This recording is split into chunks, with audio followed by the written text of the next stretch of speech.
हूँ। आज का मौजू है थिंक एंड ग्रो रिच। ये मौजू इसलिए अहम है क्योंकि ये 1937 में एक किताब लिखी गई थी, नेपोलियन हिल ने लिखी थी। ये वही दौर था जब मेजर डिप्रेशन आया हुआ था all over the world, specially American European countries में एक बहुत बड़ा फाइनेंशियल क्राइसिस आया था और उसमें उस दौरान ये किताब लिखी गई थी और ख़ुसूसन इस मौजू पर थी कि वो कौन से 500 लोग हैं जो दुनिया में कामयाब तरीन हैं। उनमें वो 40 बिलियनर्स भी थे जो बड़े दौलतमंद थे और उसके अलावा भी ऐसे लोग जो साइंस में और आर्ट में और क्रिएटिव राइटिंग में और इंडस्ट्रियलिस्ट और इन्वेंशंस में बहुत आगे थे। तो इन्होंने जो नेपोलियन हिल है उन्होंने इस किताब में खुसूसन उन 10-15 नुक्तों को जमा किया था और बताया था कि कौन सी क्वालिटीज़ हैं जिनका होना ज़रूरी है। तो मैं एक के बाद एक आपके सामने वो पॉइंट्स डिस्कस करता चला जाता हूँ, ये बता देता हूँ। कोशिश करूँगा कि कंपाइल, कंपोज और स्पेसिफिक पॉइंट टू पॉइंट हो और हमारी नौजवान नस्ल समझ सके कि किन चीज़ों का उनकी ज़िंदगी में कामयाब होने के लिए बहुत ज़रूरी है। पहली बात तो बर्निंग डिज़ायर है कि उनमें एक बर्निंग डिज़ायर होनी चाहिए कि ये काम करना है। इसके अलावा कोई समझौता नहीं है कि एक जिसे कहते हैं ना कि एक आग हो कि हाँ मुझे ये काम ज़िंदगी में करना है, इस पर कोई कंप्रोमाइज़ नहीं। दूसरा point, goal setting and detailed planning are the basis of every achievement. हमेशा कोई भी आदमी कामयाब हो ही नहीं सकता जब तक कि उसने कोई गोल नहीं बनाया। गोल क्लियर होना चाहिए, क्या अचीव करना है, कितना अचीव करना है, किस वक्त अचीव करना है। अगर दौलत भी कमानी है तो कितनी दौलत कमानी है, बहुत इंपॉर्टेंट। तीसरा point, successful people are unwavering faith in themselves. जितने भी कामयाब लोग हैं, जो 500 लोगों को उन्होंने मुताला किया, बताया कि इनमें एक ही बात कॉमन थी कि उनमें सेल्फ कॉन्फिडेंस था। उनमें ये बात शामिल थी। मिसालें दी हैं कई तरह की, जैसे नेल्सन मंडेला है, जैसे गांधी जी हैं, जैसे मोहम्मद जी हैं, जैसे कई लोग हैं।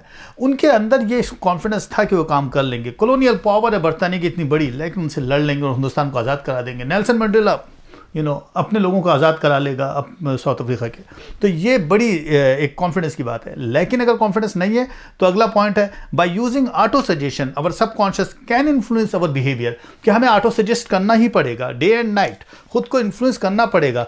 वो ऑटो सजेशन कि मैं ये काम कर सकता हूँ, मैं ये काम करूँगा, ये मेरे गोल्स हैं, ये मेरी अचीवमेंट्स हैं, इस वक्त में मुझे जाना है, ये ऑटो सजेशन कॉन्फिडेंस डेवलप करेगा। अगला point, knowledge. Knowledge is power, लेकिन कहते हैं but it does not have to be what you learn in school. यानी ये वो नॉलेज नहीं है जो हाई स्कूल डिप्लोमा की है, यूनिवर्सिटी डिग्री की है। ये वो नॉलेज है जो फोर्ड की है, हेनरी फोर्ड की। आपको पता है हेनरी फोर्ड की जब डेथ हुई या अपनी ज़िंदगी में उनके $200 बिलियन उनके अकाउंट में थे। ये लोग कामयाब कैसे हुए? हेनरी फोर्ड की तालीम सिर्फ ग्रेड 8 तक थी, लेकिन वो कहते थे कि अनएजुकेटेड लोगों के पास बड़ी एजुकेशन होती है। मगर एजुकेशन कौन सी होनी चाहिए? अगर आप कामयाब होना चाहते हैं तो वो एजुकेशन हो जो उस स्पेसिफिक डायरेक्शन में हो जो आप हासिल करना चाहते हो। बहुत सारी एजुकेशन जमा करने का कोई फ़ायदा नहीं है, बहुत सारी नॉलेज जमा करने का फ़ायदा नहीं है। जो उस स्पेसिफिक फील्ड की है वो होनी चाहिए। तो बहुत ही प्रेसाइज, बहुत ही स्पेसिफिक, बहुत ही डायरेक्शन वाली। अगला पॉइंट, कहते हैं the worship of the imagination where the workshop of the imagination where you can turn our dreams into reality। like आप अपने ड्रीम्स को रियलिटी में कन्वर्ट कर सकते हैं। वो कौन सी वर्कशॉप है? इमेजिनेशन की। कहते हैं दो हैं वर्कशॉप, एक है क्रिएटिव वर्कशॉप, क्रिएटिव इमेजिनेशन, और दूसरी है सिंथेटिक इमेजिनेशन। क्रिएटिव इमेजिनेशन का मतलब है कि बिल्कुल ओरिजिनल आइडिया, यानी जैसे वर्चुअल आर्टिस्ट होते हैं, जैसे क्रिएटिव राइटर्स होते हैं, उनका ओरिजिनल आइडिया होता है। दूसरा होता है सिंथेटिक इमेजिनेशन। इसमें ये होता है कि पुराने आइडिया को रिफॉर्म किया जाता है। ये बिल्कुल वही वाली बात है जैसे कि आज से 150 साल पहले कोका कोला बनी। कोका कोला का फार्मूला किसी फार्मासिस्ट का था, उसने कार्बोनेटेड मिक्सचर बनाया था, हिट हो गया। लेकिन बाद में किसी साहब ने, उनका नाम था ऐसा कैंडलर, उन्होंने उसको फॉर्मुलेट किया, उन्होंने उसको इंडस्ट्रियलाइज़ किया, उन्होंने उसको यूटिलाइज़ किया और बिलियनर हो गए। तो मतलब ये कि किसी का आइडिया था, $3000 में ख़रीदा 150 साल पहले, और आज दुनिया की सबसे बड़ी कंपनी कोका कोला। अगला point, knowing your own strength and weaknesses increase your chances of professional success. अपनी वीकनेसेस पे नज़र रखें। जो लोग नाकाम होते हैं उनमें ख़ास तौर पे क्या होता है, वो वेग होते हैं अपने गोल के बारे में, उनके अंदर एम्बिशंस की कमी होती है, उनके अंदर ताख़ीरी, एक देरी, इस किस्म का डिलेइंग, एक पोस्टपोन, एक कैंसिलेशन वाला प्रोसेस होता है। ये नहीं होना चाहिए, इस पर कोई कंप्रोमाइज़ नहीं है।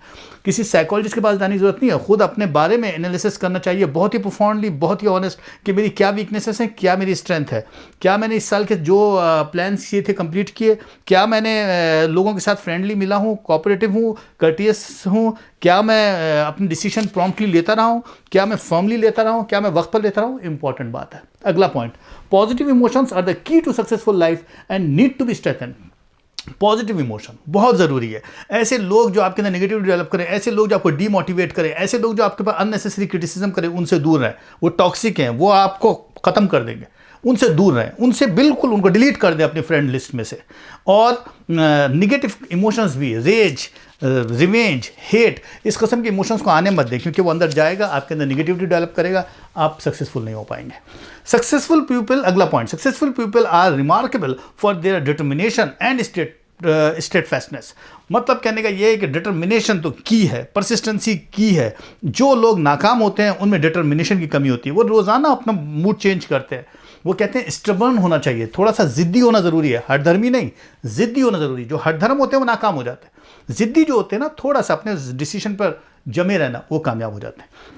अगला point, only the persistent will success. वही वाली बात कि जितनी ज़्यादा आपके अंदर परसिस्टेंस होगी, जितनी ज़्यादा आपके अंदर इंडोरेंस होगी, यानी जितनी ज़्यादा आपके अंदर इस्तिकामत होगी, जितनी ज़्यादा आपके अंदर बर्दाश्त होगी, मुश्किलात आएंगी, प्रॉब्लम्स आएंगी, ऑब्स्टिकल्स आएंगे, डिफिकल्टीज आएंगी, अगर आप जमे रहेंगे कामयाब हो जाएंगे। तो ये बड़ा इंपॉर्टेंट पॉइंट है।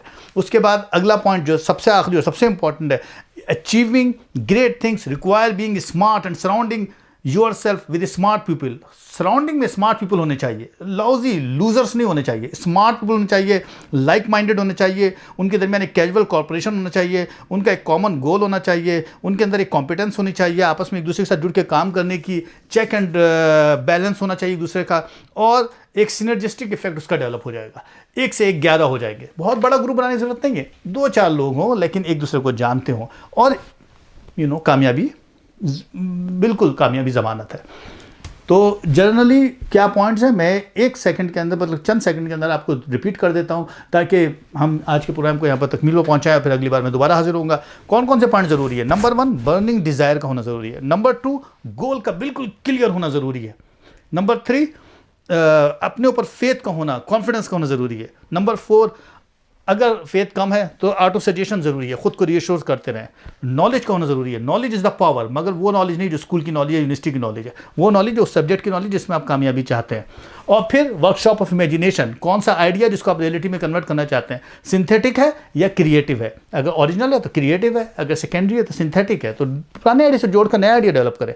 इसके अलावा अपनी स्ट्रेंथ और वीकनेसेस पर नज़र रखें, और उसके अलावा इमोशंस पॉजिटिव रखें, नेगेटिव इमोशंस को, नेगेटिव लोगों को आसपास फटकने मत दें। और डिटर्मिनेशन और स्टेटफास्टनेस और परसिस्टेंसी और स्मार्ट पीपल आपके सराउंडिंग में होना ज़रूरी है। मेरा ख्याल है आज का मौजूद इतना ही है। मैं फिर दोबारा हाजिर होऊंगा, हम फिर नए मौजूद बात करेंगे। ऐसी साथ साथ रहिएगा। Thank you.